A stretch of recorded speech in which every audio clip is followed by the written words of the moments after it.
See, I love the seeing those things you say are things you believe in. You know, many of them I also believe in. All right. So I want us to go through some of them and to hear your thoughts, Yeah. about them. Now, Okay. you said starting small and thinking big. What does that mean to you? What does it mean to me? I think over time, just from personal experience, I Yeah. realized that when you don't start small, and sometimes, of course, that could be you have certain funds at your disposal, you kind of create the solution in your head and you do not start from zero. And if you build the foundation wrongly, it's very difficult to change. But when you are forced to really start small, it means that you do not have the means. So you just start in one corner of the problem and you receive feedback.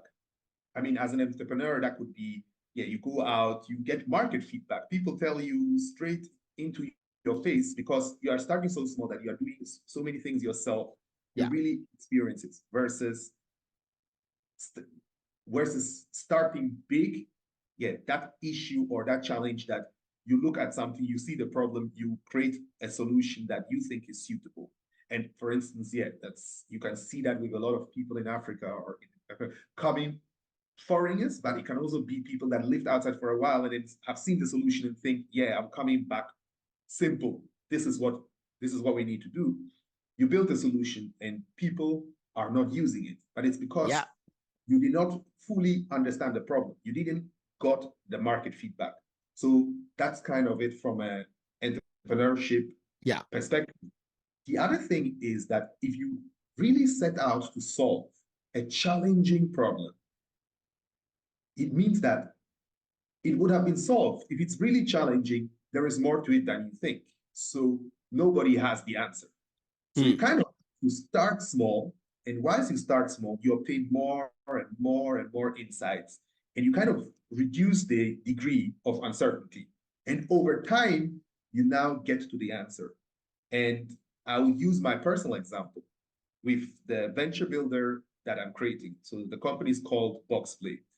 And so the premise of what we are doing, I'm not saying I know how to solve those problems with these entrepreneurs. What I'm saying is that, yes, there is existing models on how to finance entrepreneurship and innovation, let's say venture capital.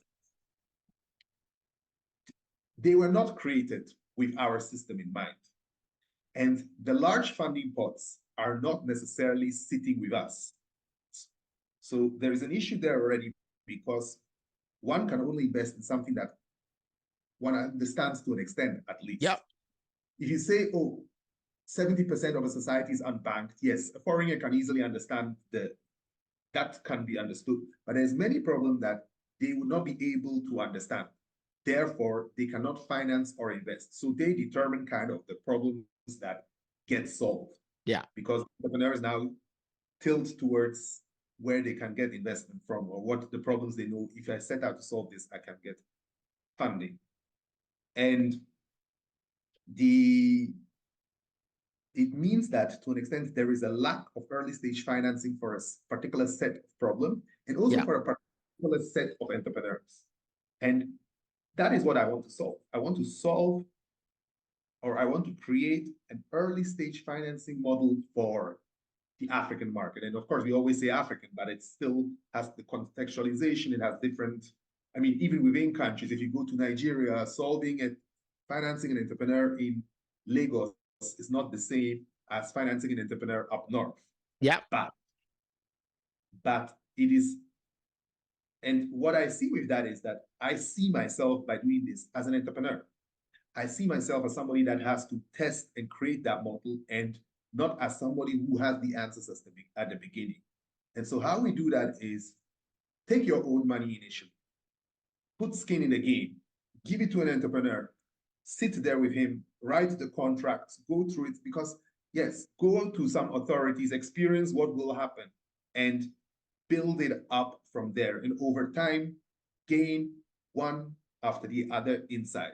So that is what starting small means in this context. Now, the thinking big part is that, yes, you still have to paint a big vision at the very beginning. Yeah. Because what you realize usually is it's hard to go beyond your vision.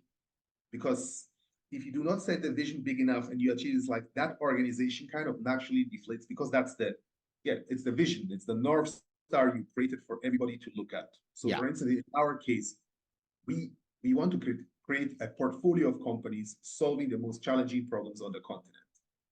And there is a long path towards even being possible to do that. Yeah.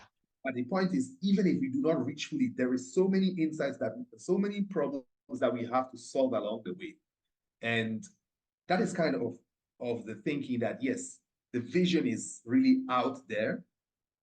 And we insist on that vision. We talk about that vision. We take decisions based on how we get closer to that vision. Yeah. But then day to day, we do the very small things. We sit with the entrepreneurs. We really experience the challenges, the issues, do understand. I mean, a simple example, African entrepreneurs, I find, or Ghanaian entrepreneurs, I see many that are very creative. But then I see many that have quite severe lack of formal business know-how. Even some are educated. So that means that might be different in another market. Maybe there the creativity might be more of a challenge.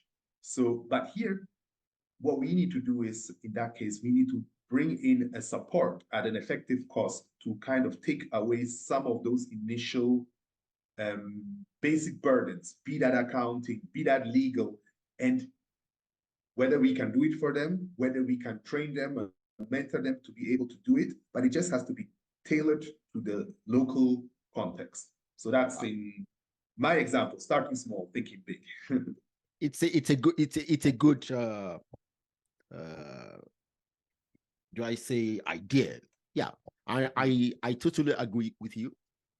Starting small and do the step by step, and it's important to think big, because like you said, without thinking big, when you're small, if you think small, when you reach that height, you don't know where to go.